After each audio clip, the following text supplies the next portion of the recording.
For today's painting, I want to create a very colorful sky. I want to add some tint to it. And I've noticed that in cold places there's always those light blue, greens tints in the background, kind of like an aurora borealis of a sort, but not quite. So with that in mind, my first layer for the sky layer is going to be green, and then I'm going to transition that into a blue. Now as you've noticed, the green will get a little bit greener, it'll get darker, and then I'm just going to use a light layer of blue here on the bottom to create a mist effect. Now I'm going to go back on top, and I'm just going to make sure that we can see the transition between the blue and the green. Good. Alright, so now we're going to start working on the icebergs. And to do that, using the Spraycasso brand spray paint, I'm going to use some white and some blue. Now when you mix this together, you get a light blue. So let's zoom in and let's take a closer look at what the iceberg looks like. And this is basically what I do to take shape of not only icebergs but mountains in the background. So just create the outline of it, and you want it to overlap the layer that you added in the background, your sky layer. Okay, I'm going to create another one right about here. Now notice how when we added the mist effect on the background, it gives it a very cold feeling to it. We're overlapping it right here. Now once you're done this, I'm going to use some white, kind of fade the bottom of our terrain.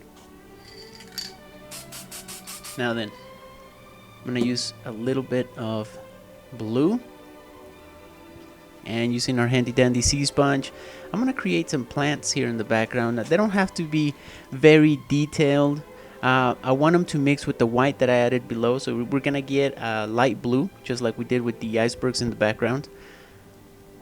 But this is going to give us an effect. There's something here in the background. It could be some trees. It could be, maybe, I don't know, maybe some ice. Using white and blue, we're going to create some water. Now I'm starting to do this with a magazine sheet to show you the alternative in case you guys don't have the soft tip Spraycasso tool. So you just get the magazine sheet and you begin creating waves going back and forth.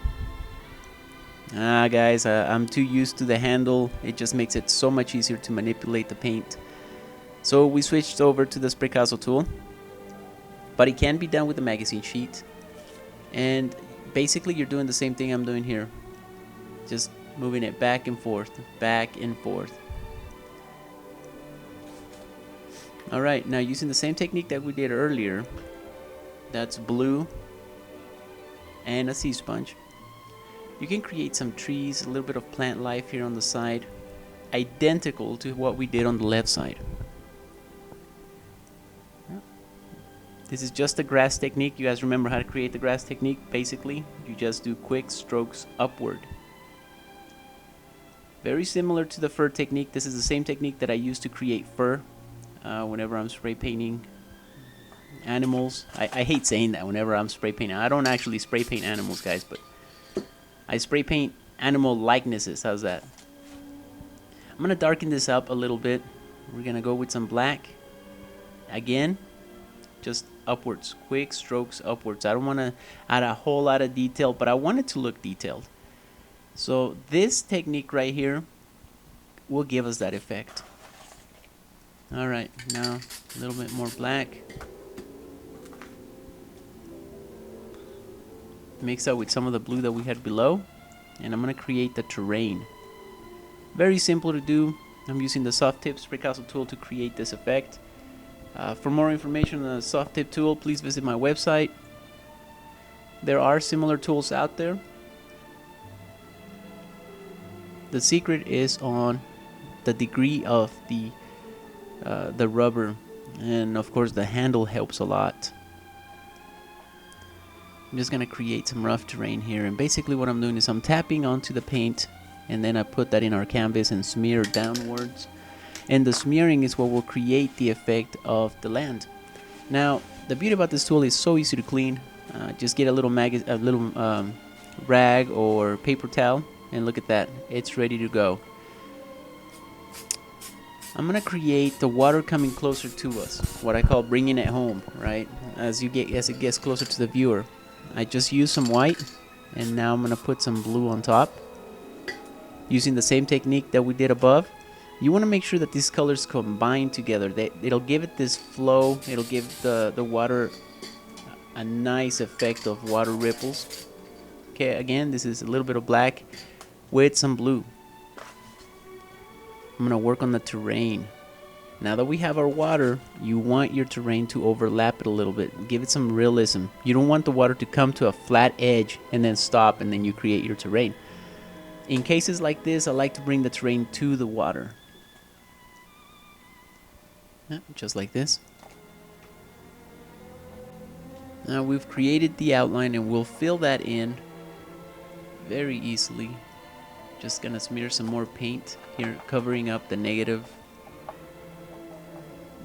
parts of the canvas. You guys remember what the negative part is? That is the parts that are completely white, that shows through the canvas completely. Now here I'm gonna add a little bit of white, and using one of the spray paint brushes, I'm gonna add the water here. Just gonna smear downwards, and I'm just using the paint that's already in the background layer and smearing it downwards. This will give us the effect of running water, in this case the cascade that I'm doing in the background. I'm adding the definition. I'm just tapping into some white, and notice how I'm going up and down, and here I'm marking the line where I want the cascades to end or start. I mean, it's all a matter of perception. Now using, again, some white, I'm gonna start adding some highlights to the icebergs that we created earlier. This is done very easily. I'm using the soft tip Spraycasso tool, and I'm just gonna add some spots right about here.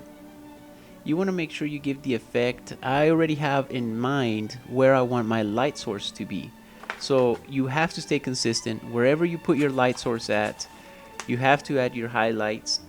So you can't just add highlights on random spots, guys. This is very important, and I definitely want you to pay attention to where you put your highlights.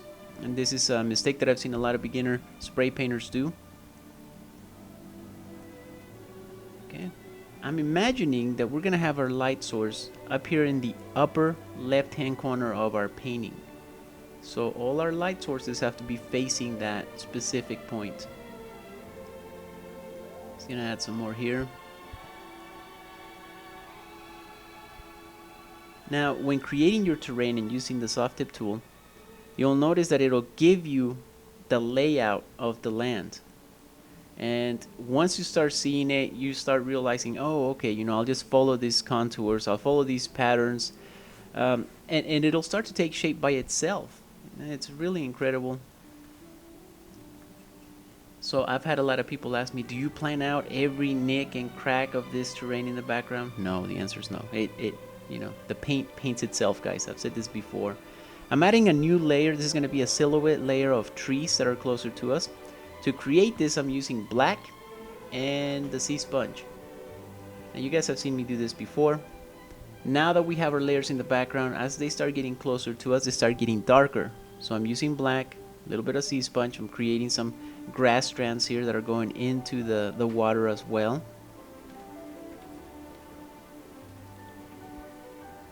Just gonna create some grass strands here. But it's starting to take shape. I mean, you start to see the depth in the painting. You see how the background starts to fade? There's that light. It gets lighter as it gets further in the back and darker as it gets closer to us. Okay, I'm going to use some black. And you guys remember this tool? This is the Spraycasso funnel. This is what helps me make thinner lines, details, people, outlines, and most importantly, trees. I'm just gonna create a nice little tree right about here. I'm not gonna make it a pine tree. I'm gonna make it a regular tree. Why not a pine tree? You know what? I think it'll add more character if it's just a regular tree. If you can see some of the branches coming towards us, some of the branches without any tree leaves on it.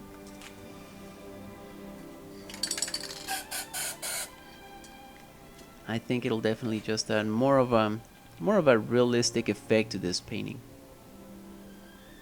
All right, I'm just gonna add a little more black to the funnel, and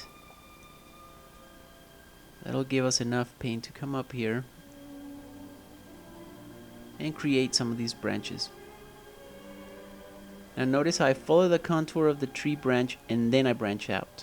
If you do it differently, you're gonna be able to tell that you put the funnel down and then started from there. So always try to follow the contour first and then branch out.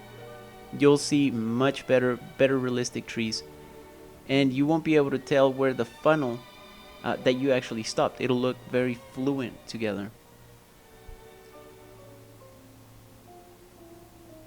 All right. Let's take a closer look. Now notice how, because it's black, it's starting to blend in with the layers in the background. For example, see this tree on the right? You see where the tree goes, but then it blends into the tree lines that's back there. So I'm just gonna add a little bit of white. Now what happens when you add white to black? You get gray. You get gray. So I'm just gonna add a little bit of white here on the edges, and this will give us a nice little definition so that it separates our tree from the layers in the background. And I'm just gonna follow the contour of the tree. Now remember, I am also keeping in mind where our light source is gonna be. It's gonna be in the upper left-hand corner. So I'm trying to stay consistent with it. Alright, so I want the right side of the tree to stay black and the left side of the tree to have some of this gray tint to it. Now at the same time, notice how the highlights separated the tree. It brought it closer to us, and it separated the tree from the silhouette layer of pine trees in the background. Alright. We're going to want to do this to both sides.